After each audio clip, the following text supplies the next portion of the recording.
Dear student, आज हमारा topic तलब की लचक और इसकी पैमाइश है। तलब की लचक पिछले चैप्टर में भी हमने उसकी डेफिनेशन को जो है डिस्कस किया था। डियर स्टूडेंट, आज थोड़ा सा फिर डिस्कस कर लेते हैं। मुख्तलिफ माहिरीन ने तलब की लचक को मुख्तलिफ अंदाज में जो है ना उसको डिफ़ाइन किया है। जैसा कि अल्फ्रेड मार्शल लिखते हैं कि तलब की लचक से मुराद किसी शय की तलब में वो शरायत तब्दीली ली जाती है जो इसकी कीमत तब्दील होने पे वाक़ हो। सबसे पहले इन्होंने असूल मुआशियात की किताब में इसकी जो है डेफिनेशन को एक्सप्लेन किया है, उसकी जो है वजाहत की है। इसी तरह से प्रोफेसर फर्गूसन लिखते हैं कि तलब की लचक किसी शय की कीमत में तब्दीली के बाद इस शय की मिकदार तलब में रद्द अमलियत का नाम है। डियर स्टूडेंट, पहले किसने तब्दील होना है? कीमत ने तब्दील होना है। उसके बाद फिर क्या रद्द अमल किस पे आना, किसने देना है? तलब ने। तो कीमत के रद्द अमल जो कि तलब पर वाक़ हुआ है या होता है उसको तलब की लचक कहेंगे। अब वो रद्द अमल कीमत के बराबर भी हो सकता है, कीमत के रद्द अमल से यानी कि कीमत में तब्दीली से ज़्यादा भी हो सकता है, बराबर भी हो सकता है और कम भी हो सकता है। इसको हमने कल डिस्कस किया था। डियर स्टूडेंट, आज जो है इंशाअल्लाह ताला हम स्टार्ट करने जा रहे हैं तलब की लचक की पैमाइश कैसे हो सकती है। तलब की लचक की पैमाइश के लिए इसकी जो सबसे पहले इल्म मुआशियात में तलब की लचक के तसव्वुर को खुसूसी अहमियत हासिल है, इसलिए इसकी पैमाइश करना बहुत ज़रूरी है। क्योंकि किसी शय की तलब को महज ज़्यादा लचकदार या कम लचकदार या बराबर लचकदार या लामादूद लचक या सिफर लचक जो है कह देना काफ़ी नहीं है। तलब की लचक की पैमाइश के लिए कोई साइंसी तरीक़ाकार तो ईजाद नहीं हुआ, अलबत्ता इसे दर्ज झेल तरीक़ों से किसी हद तक जो है इसकी पैमाइश मुमकिन है। सबसे पहला तरीका जो है इकाई का तरीका या कुल खर्च का तरीका। दूसरा तरीका है फिलिक्स का तरीका या फ़ीसद का तरीका। तीसरा तरीका जो है वो है बजरिया फार्मूला। डियर स्टूडेंट, पहले तरीक़ों को डिस्कस करते हैं, कुल खर्च का तरीका या इकाई का तरीका। तलब की लचक की पैमाइश कुल खर्च के ज़रिए भी की जा सकती है, यानी कि जिस निस्बत से कीमत में तब्दीली आए, अगर उसी निस्बत से तलब में तब्दीली आए लेकिन ख़र्च में कोई तब्दीली ना आए, ख़र्च पहले जितना ही रहे, तो हम कहेंगे तलब की लचक इकाई के बराबर है। अगर ज़्यादा तब्दीली आती है कीमत की निस्बत, खर्च में ज़्यादा तब्दीली आती है या तलब में ज़्यादा तब्दीली आती है तो इकाई से ज़्यादा। अगर कीमत की निस्बत तलब में कम तब्दीली आती है तो इकाई से कम। इसकी जो वजाहत जो है आपके सामने इस जो है ना गोशवारे के ज़रिए जो है की गई है कि जब किसी शय की कीमत और तलब यकसां निस्बत से तब्दील हो, इन जिस शरह से कीमत तब्दील हो उसी शरह से तलब में तब्दीली आए और कीमत के कम या ज़्यादा होने के बावजूद कुल खर्च वैसा ही रहे तो तलब की लचक इकाई के बराबर होगी। जैसा कि यहाँ पे आपको तस्वीर में दिखाया गया है कि जब कीमत 6 रुपये है, तलब 2, कुल खर्च कितना है 12। 4 जब कीमत 4 रुपये होती है, तलब बढ़कर 3 हो गई है, कुल खर्च 12 है। कीमत कम होकर 3 रुपये हो गई है, तलब बढ़कर 4 हो गई है और कुल खर्च क्या है डियर स्टूडेंट? वही 12 है। 2 रुपये पे 6 तलब है, कुल खर्च वही है। इसी को आगे डायग्राम में प्लाट किया है। OX पे तलब ली गई है, OY पे कीमत ली गई है। तो एक ख़त हासिल हुआ है, DD ख़त, ऊपर से नीचे ख़त तलब जो है जो कि इकाई के बराबर है। इसके साथ ही जो दूसरा इकाई से ज़्यादा तलब की लचक, जब किसी शय की कीमत कम शरह से तब्दील हो लेकिन तलब में तब्दीली ज़्यादा शरह से हो। कीमत के मुकाबले में तलब ज़्यादा शरह से तब्दील हो रही है, यानी कीमत के अच्छा जी, और फिर देखना किसको है? फिर हमने खर्च को देखना है। यानी कीमत के मुकाबले में तलब में नस्बतन ज़्यादा तब्दीली आती है और कीमत कम होने पर खर्च में इजाफ़ा, कीमत के कम होने पर खर्च में इजाफ़ा कीमत के ज़्यादा होने पर खर्च में कमी आए तो तलब की लचक इकाई से ज़्यादा होगी। वजाहत के लिए आपके सामने गोशवारा और डायग्राम दिए गए हैं। कीमत 6 रुपये, तलब 2 है, तो खर्च कितना हो गया 12। तलब कीमत कम होकर 5 रुपये हो जाती है, तलब बढ़कर 4 हो गई है, तो जो है इसकी कुल खर्च जो है वो 20 हो गया है। कीमत मज़ीद कम होकर 4 रुपये पे आ गई है, तलब बढ़ते हुए 10 किलोग्राम पे पहुंच गई है और कुल खर्च बढ़कर कितना हो गया डियर स्टूडेंट 40 हो गया है। डियर स्टूडेंट अगर हम इसको देखें तो कीमत कम हो रही है, तलब बढ़ रही है, कुल खर्च बढ़ रहा है। कीमत के कम होने पर कुल खर्च में इजाफा, कीमत में नीचे से अगर ऊपर की तरफ देखते हैं तो कीमत में इजाफा और कुल खर्च में कमी होगी। इसी को जो है डायग्राम की सूरत में आपके सामने प्लॉट किया गया है। OX पे तलब ली गई है, OY पे कीमत ली गई है। DD खाते काम में हासिल होता है जो कि OX के मुतवाज़ी होने की कोशिश कर रहा है, यानी कि उसका झुकाव जो है वो OX की तरफ है। ये ऐसा झुकाव रखने वाला खत जो है, तलब का खत जो होगा वो इकाई से ज़्यादा लचकदार होगा। इकाई से कम, जब शय की कीमत में ज़्यादा शरह से तब्दीली आए लेकिन तलब की मिकदार कम शरह से बदले, यानी कीमत में निस्बत तब्दीली तलब के मुकाबले में ज़्यादा हो। कीमत में निस्बत तब्दीली ज़्यादा है, तलब में कम है, और कीमत के कम होने पर कुल शरह खर्च में जो है इजाफा हो जाए तो इसकी तलब की लचक क्या होगी, इकाई के बराबर होगी, इकाई से जो है ना कम होगी। डियर स्टूडेंट अगर कीमत में इजाफे से खर्च में इजाफा हो गया, सिंपल सी बात, कीमत के कम होने पर खर्च में कमी आती है तो हम कहेंगे कि तलब की लचक जो है इकाई से कम है।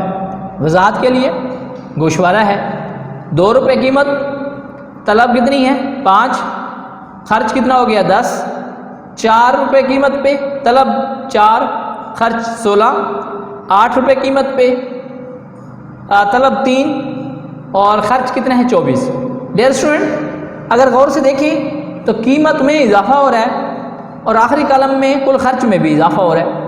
अगर ऊपर से नीचे की तरफ देखें, अगर हम नीचे से ऊपर की तरफ देखते हैं तो कीमत कम हो रही है और कुल खर्च भी कम हो रहा है। सो इनके दरमियान एक पॉजिटिव है रिलेशन है, मस्बत झुकाव है कि दोनों जो है वो एक ही तरफ मूव करते हैं। ये स्टूडेंट इसको डायग्राम की सूरत में आपके सामने दिखाया गया है शक्ल में। OX पे तलब, OY पे जो है कीमत, एक ख़त है, यानी कि जो DD ख़त लेफ़्ट टू राइट ऊपर से नीचे झुकाव रखता है और इसका झुकाव किसके OY के पैरेलल है, यानी कि Y एक्सिस के जो है ये मुतवाज़ी होने की कोशिश कर रहा है। डियर स्टूडेंट तलब की लचक का जनरल फार्मूला जो है वो ये बनेगा कि शय की तलब में निस्बत तब्दीली बटा शय की कीमत में निस्बत तब्दीली, यानी कि हम इसको यूँ भी लिख सकते हैं कि मिकदार में तब्दीली बटा मिकदार ओवर कीमत में तब्दीली बटा कीमत। आगे दूसरा तरीका वो है फीसद का तरीका या फ्लिक्स का तरीका। डियर स्टूडेंट ये तरीका जो है फ्लिक्स ने जो है दरियाफ्त किया था।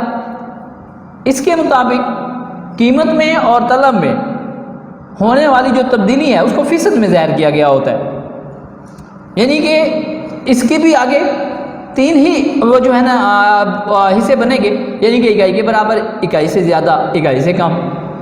डियर स्टूडेंट अगर तलब में तब्दीली 10% है, कीमत में तब्दीली भी 10% है, तो इसका मतलब है ये इकाई के बराबर है।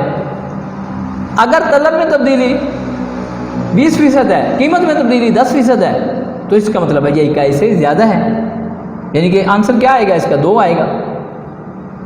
डियर स्टूडेंट अगर तलब में तब्दीली 5% है, 5 है, और कीमत में तब्दीली 10 है, यानी कि 5 बटा 10 करेंगे तो 0.5 आएगा। इसका मतलब है तलब की जो लचक है वो इकाई से कम है। डियर स्टूडेंट इसका जो फार्मूला बनेगा तलब में फीसद तब्दीली बटा कीमत में फीसद तब्दीली, तलब में फीसद तब्दीली बटा कीमत में फीसद तब्दीली। किसी शय की तलब की लचक की पैमाइश के लिए फार्मूलों का भी इस्तेमाल किया जा सकता है। तीसरा तरीका जो है बजरिया फार्मूले का है डियर स्टूडेंट। तो इसमें जो पहला फार्मूला है वो है कोसी लचक का फार्मूला। जब किसी शय की तलब और कीमत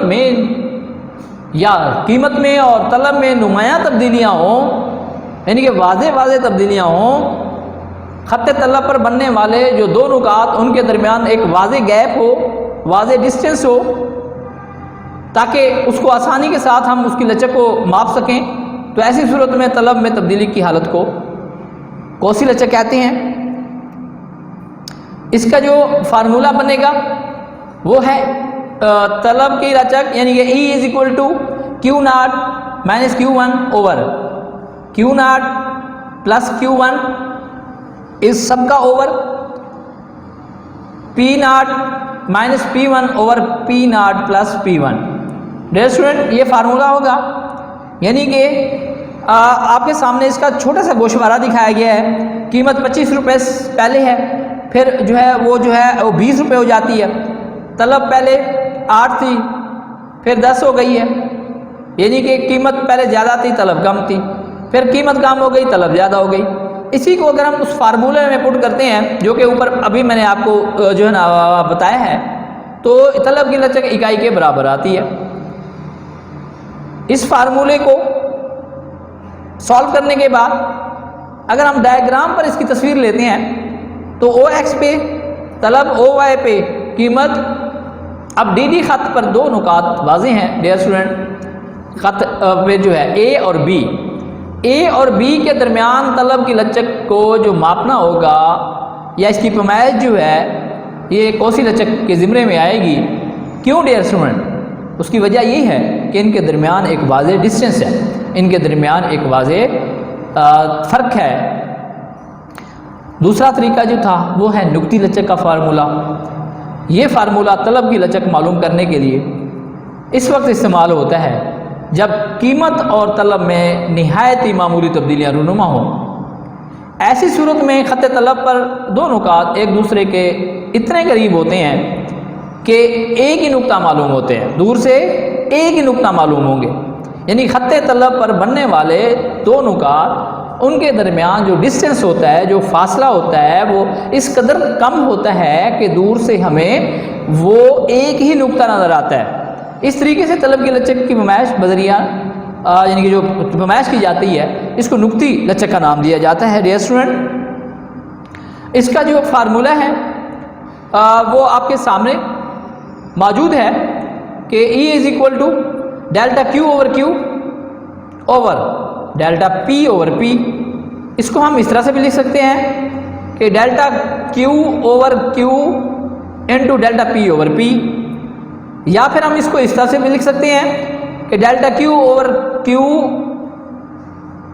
into P over delta P। Dear student delta वाली रकम एक साइड में निकाल दें तो delta Q over delta P multiply by P over Q, तो ये एक जनरल फार्मूला बन जाएगा।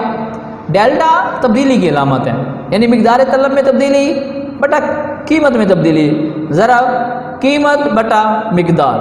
डियर स्टूडेंट आपके सामने कुछ इशारा दिया गया है, फार्मूला में वो अमाउंट जब पुट करते हैं उसके बाद जो रिज़ल्ट निकलेगा वो एक निकलता है, जो कि ये ज़ाहिर करता है कि तलब की लचक इकाई के बराबर है।